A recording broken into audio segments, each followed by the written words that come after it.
Nobody in Bright Falls seemed to know where Al was, but Rose, the waitress at the diner, had seen him. From what Barry could tell, Al pretty much fell off the face of the earth when he left the diner. Rose was just the kind of fan that Al hated, but she really tried to help. She was smart too, knew a lot about what was going on in the town, knew a lot about Al, even knew who Barry was. Barry liked her. That was no big surprise. When it came to women, Barry and Al rarely saw eye to eye.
I turned the corner, afraid of what the flashlight's beam might reveal.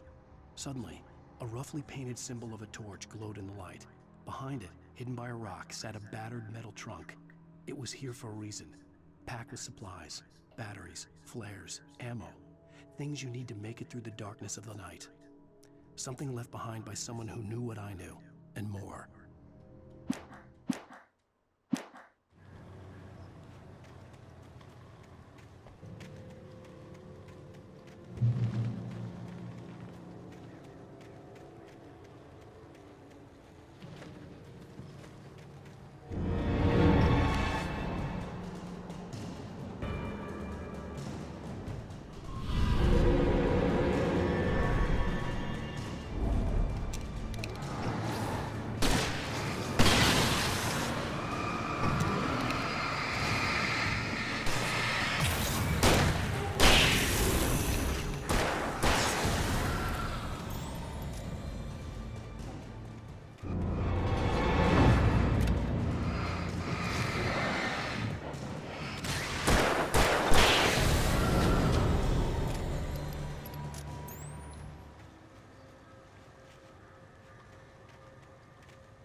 Agent Nightingale didn't want to be in Bright Falls.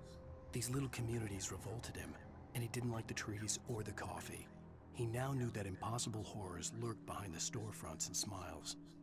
He desperately wanted to turn the car around and just drive until he passed out or ran out of road and booze. But he had a job to do. He had a rider to catch, at any cost.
Come on, we gotta get moving. More of them coming. That flashlight's kid stuff. The flares will keep the bastards away.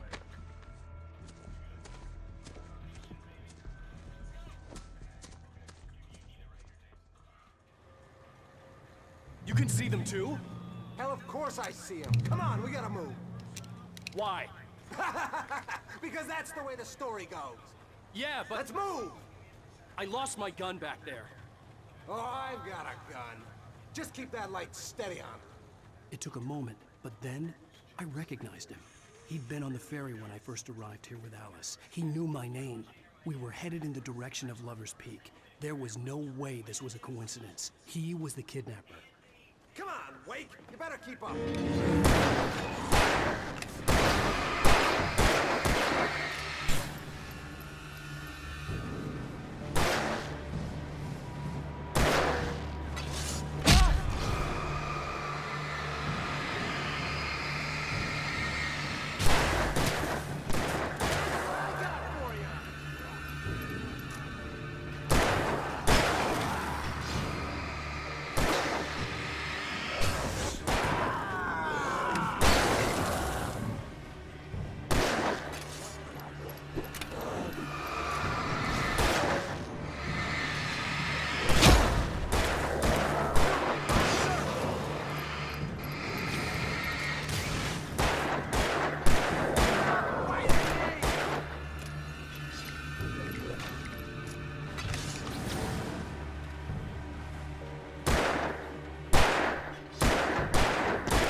Stairs, Wake.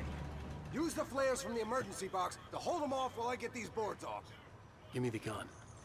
Yeah, no can do, Wake. Are you kidding? Give me the gun! No time for back talk.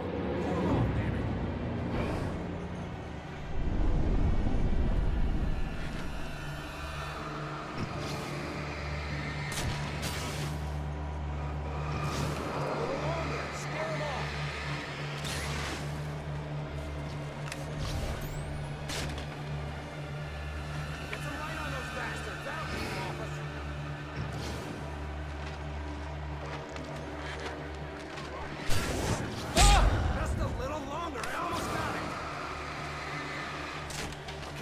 It's open.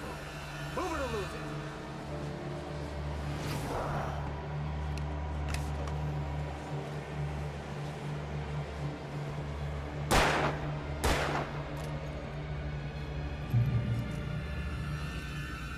Oh, you feeling better now, Wake? All cozy and safe. Better get ready. They'll be on us soon.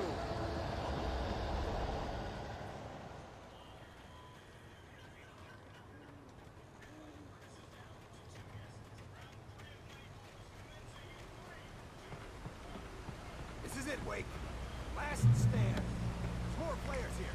Get ready. We fight them as long as they keep coming. Give me the goddamn gun! They're coming! That's not how this...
Congratulations. You're gonna bring about something glorious and terrible once we get you some proper editorial control. What the hell are you talking about? Where's Alice? I want the entire manuscript, or she's gonna suffer bad. You touch her and I'll...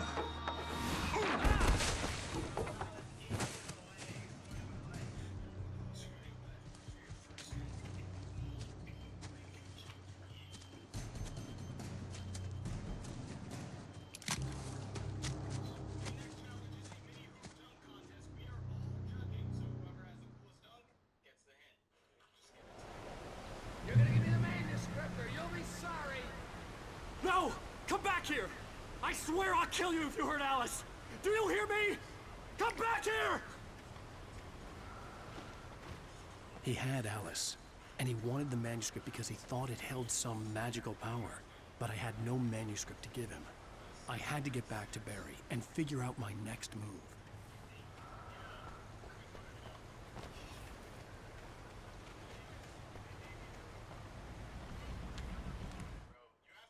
On more than one occasion, Alice had tried to explain to me how it felt to be afraid of the dark.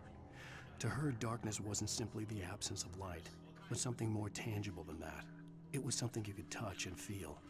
Worse than that, it was something with a mind of its own, something malicious and malign. For her, things changed when they were wrapped in darkness. They turned into something else, something foreign, and nothing was safe or innocent anymore.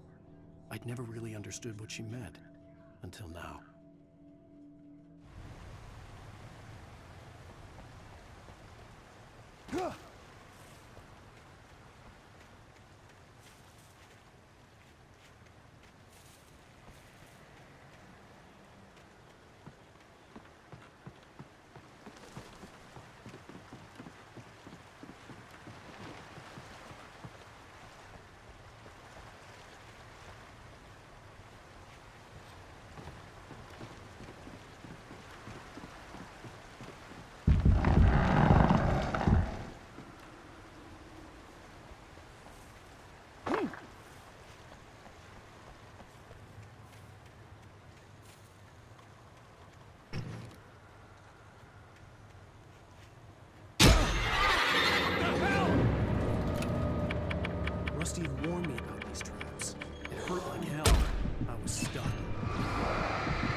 The night had been one desperate situation after another.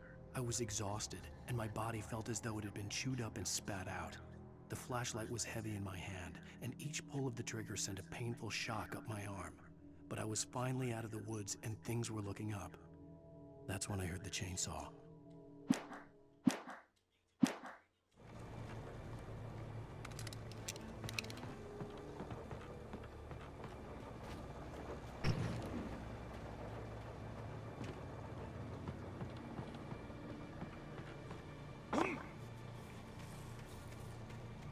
I had heard the plane fall.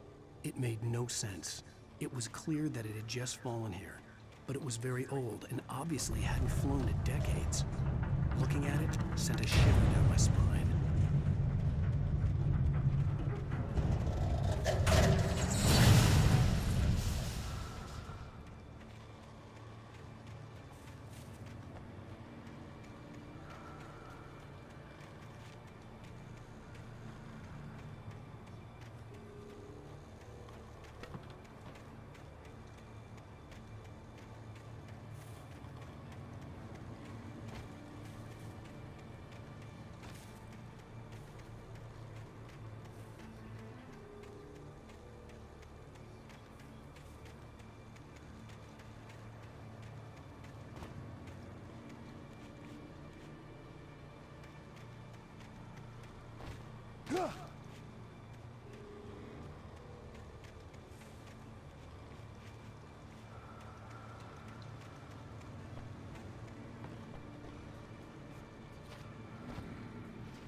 logging site was a mess. The modular office had been pushed off the cliff. Deputy Thornton climbed up from the wreckage excited, breathing hard from the exertion. Nobody there. It's weird. Don't you think that's weird? Bored, Mulligan let out a mighty snort. Hell, it's always weird, Thornton. Just a question of sorting out what kind of weird it is this time around.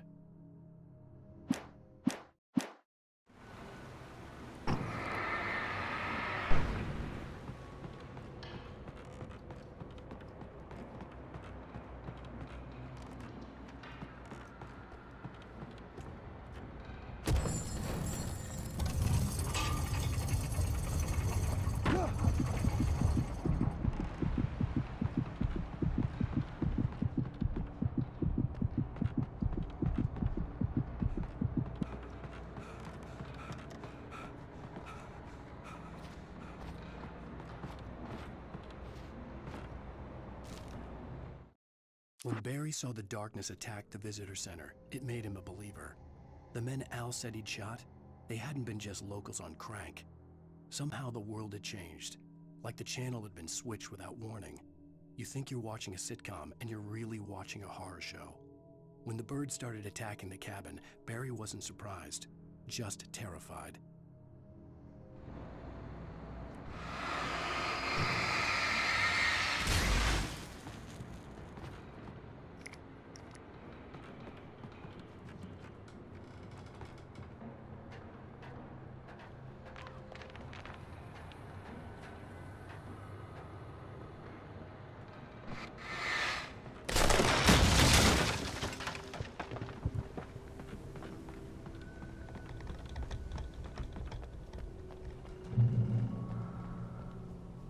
Beware of Widowmakers!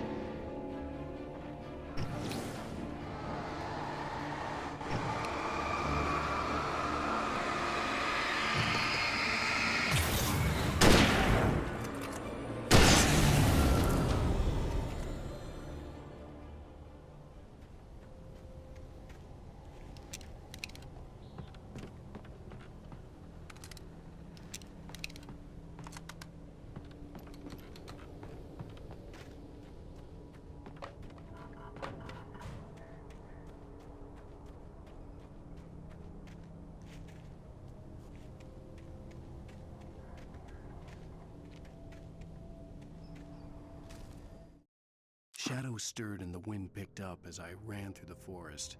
I felt the dark presence turning its gaze toward me.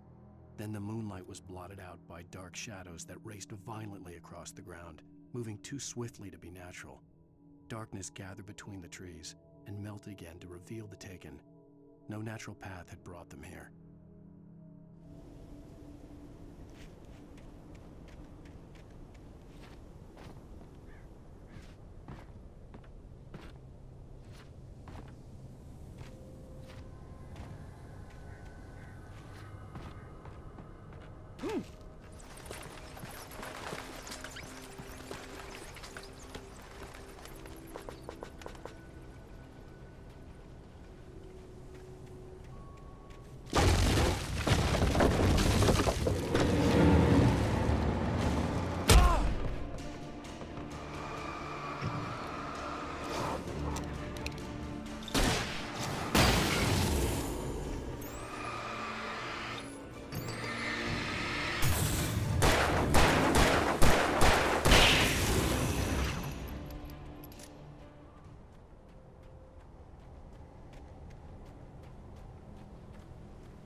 Is a hazardous occupation.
Stay out of sight. I'm on my way. Don't open the door. What, like crazy? Stay hidden. I'll be there soon. Just make sure you keep the lights on.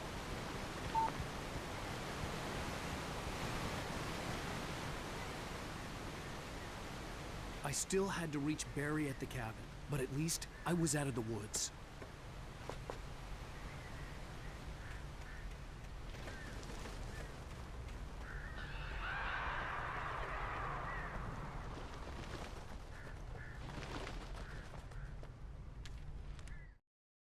The FBI agent's command froze me in place. I considered surrender. It was all falling apart anyway. I could give in, let someone else deal with it. But it felt all wrong. Call it instinct, his posture, the way he held the gun. He was no friend. Shots ringing in my ears, I leaped for the hole in the fence and stumbled into the darkness beyond.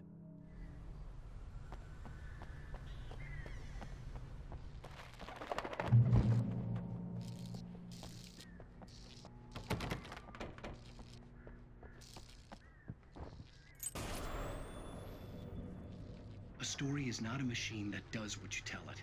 A story is a beast with a life of its own. You can create it, shape it, but as the story grows, it starts wanting things of its own. Change one thing and you set off a chain reaction.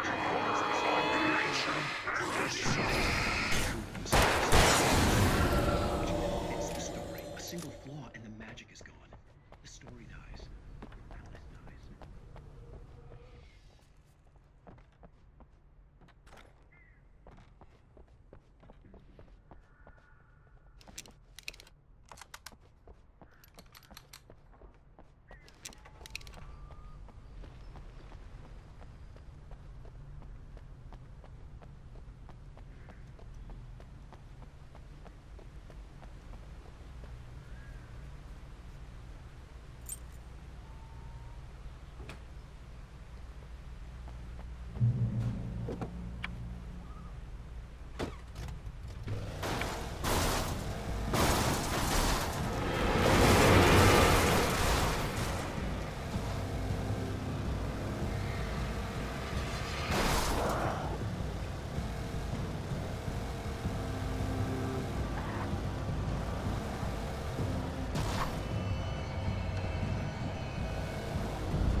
The flare gun was probably the best weapon I could imagine against the dark things I was facing.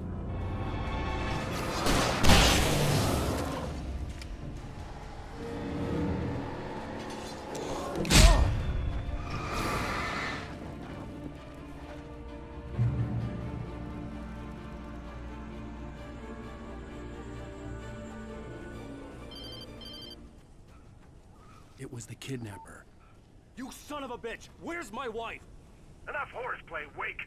You deliver the manuscript, and you can have your woman back. Simple as that. I don't... Listen. Listen. I'm gonna need time to finish it. I still need to write the ending. I need... a week. It's not done. I need a week. 2 days. The old Bright Falls coal mine is nearby. You can find it easy, city boy. The main building, there at noon. You bring the manuscript, you'll get your wife. Not, well, get me? Yes, I get you.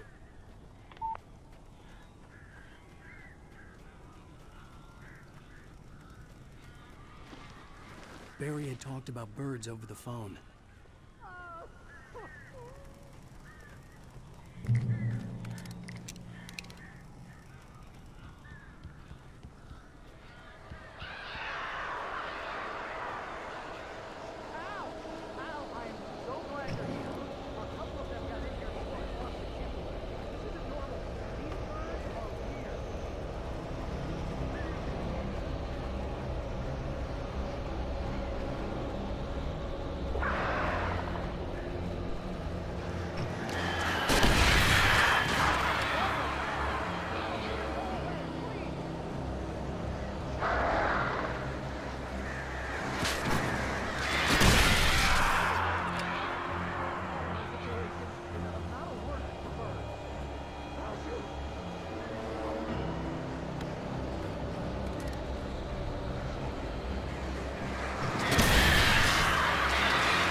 I'm sorry for thinking you were having a psychotic episode, man. I sent Barry to the town to ask around about a man fitting the kidnapper's description. He'd go through the archives of the local paper. Perhaps he could learn something. Anything about the island and the cabin that had disappeared. The man wanted a manuscript. I had to try to write him one to get Alice back.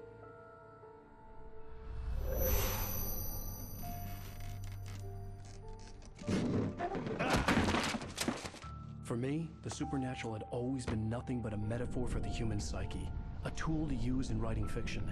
Now, it was happening for real, and I couldn't put a single word on paper.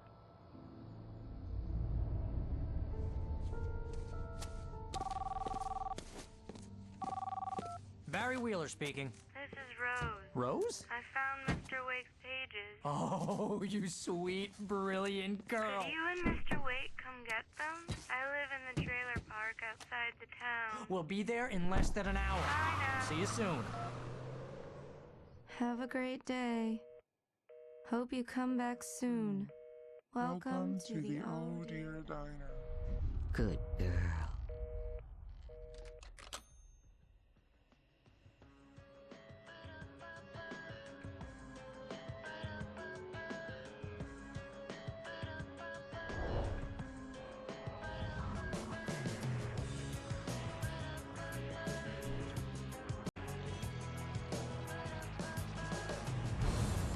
Come here. Pretty please, can you tell me where I am? You want to say something? Previously on Alan Wake, Alice has been kidnapped. Alan, please help me. Alice? You'll do exactly what I say if you ever want to see your wife again. I can't tell anyone except my agent Barry. Damn it, Barry, they'll kill her. You're my best friend, and I'm worried that you're not right in the head. The ransom is a manuscript I supposedly wrote that's coming true before my eyes. It happened just the way it was on that page. So dark. I have found only a few scattered pages. I want the entire manuscript. The deadline is in 2 days. I found Mr. Wake's pages. Good girl. How the hell did she get her hands on the manuscript anyway? I don't know. She's resourceful. I told you were too hard on her. Listen, I found out all sorts of interesting stuff while I was digging around. Yeah. Mr. Wake, it's Sheriff Breaker. We have an FBI agent here, Agent Nightingale. FBI? He's anxious to see you. You'd better come to the station. Okay, I'll be right over, Sheriff. Let's make this quick, huh? Help you folks? Name's Randolph. I'm the manager. We're looking for Rose. Works as a waitress down at the diner. Rose, sure. Nice girl. Who wants to know? I'm Alan Wake. The writer, huh? I heard on the radio you were visiting. Well, I'll show you her trailer. That Rose, she's a nice girl. Always pays her rent on time. As I was saying, Al, I found all sorts of weird stuff from the local newspaper's archives. This place is crazy. Disappearances, mysterious deaths, urban legends come true, and get this, most of this stuff takes place around Cauldron Lake. Well, you ain't wrong, mister. The Indians thought the lake was a doorway to the underworld. I'm the God-fearing type myself. I don't hold with that sort of thing. Yeah, okay. Anyway, there was an island there owned by a guy called Thomas Zane. Now, some of the articles I found about him make him out to be a famous writer, but I ran a bunch of searches, couldn't find a single thing he wrote. Zane was heavily into diving, so much so that the place came to be called Diver's Isle. But the volcano under the lake erupted in 1970, and Zane went down with the island.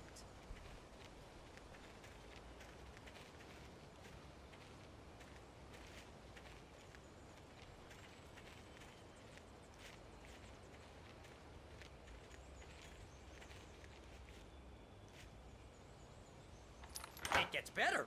A local girl, Barbara Jagger, drowned in Cauldron Lake just a week earlier. They were lovers. Sure, Jagger's a local spook store. The Scratchin' Hag. Comes for you in the dark. Childish stuff like that. Anyway, Al, I'm just getting to the best part. All of the articles about this stuff were written by Cynthia Weaver. I asked around, and she's that crazy bag lady you met. What, the lamp lady? She can be a little loopy, but she's not homeless or anything. Yeah, anyway, she knew both Jagger and Zane before they both died, and she had some kind of a breakdown.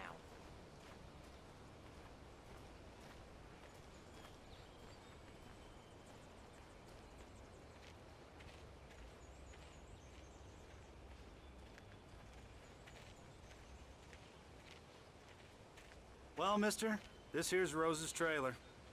You mind me asking what you want with her? We're just here to talk to her, pal.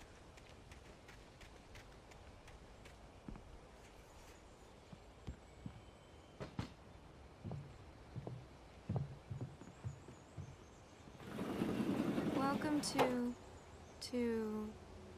Oh dear, Mr. Wake. I'm so glad you're here. Rose, you have my manuscript? Oh. Oh, yes. Yes. Please, come in. Hey, this is really good. Rose, Yes, my manuscript. I really need it. I understand. I know what you need. A muse to inspire you. Oh, for Barry? She doesn't have anything. Yeah, hey, Al? Al, what's... Oh... Barry! What? What?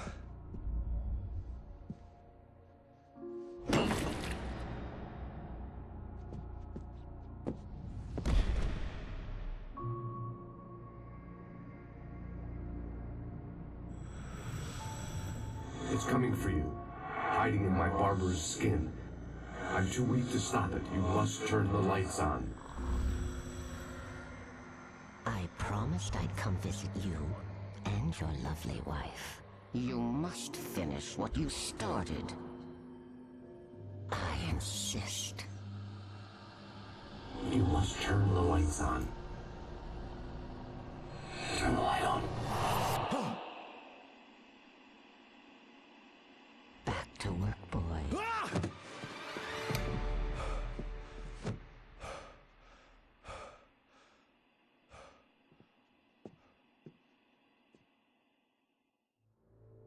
I felt nauseous, hungover.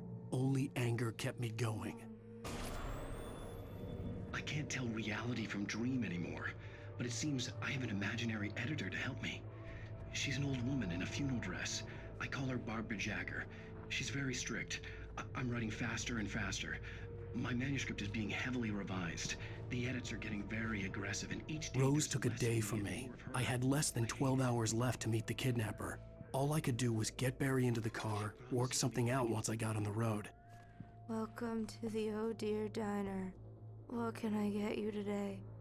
Coffee? I couldn't work up much hate for Rose. Something had used her to get to me and left its mark. First refill is free. My gun and flashlight were gone. I'd have to find a... Mr. Randolph liked Rose. That little smile she had. How she was still sweet when life had tried so hard to make her bitter. It wasn't any of his business what she did in her trailer. But those strangers, the writer and his smart-ass sidekick, looked like trouble. And they'd been in there for hours, way past her normal bedtime. He reached for the phone and called the sheriff's station. Way to get Barry into the car as quickly as possible. There was no time to waste.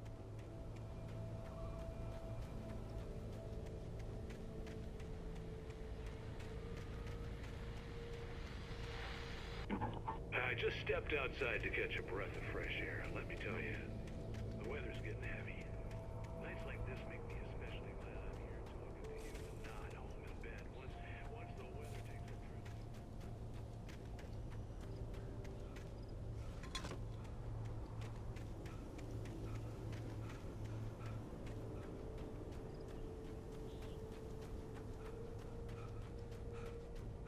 Oh, you're gonna get it now. God knows what you've done to that poor girl. This This is Agent Nightingale, FBI! Get him up, Hemingway! You're under arrest! You move a muscle, I'll unload right in your goddamn face! Stay right where you are, Spillane!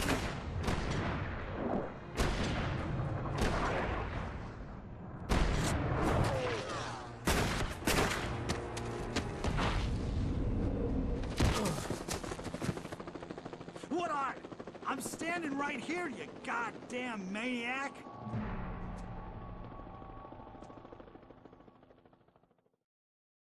I hated to leave Barry behind, but there was no way I'd miss my appointment with the kidnapper.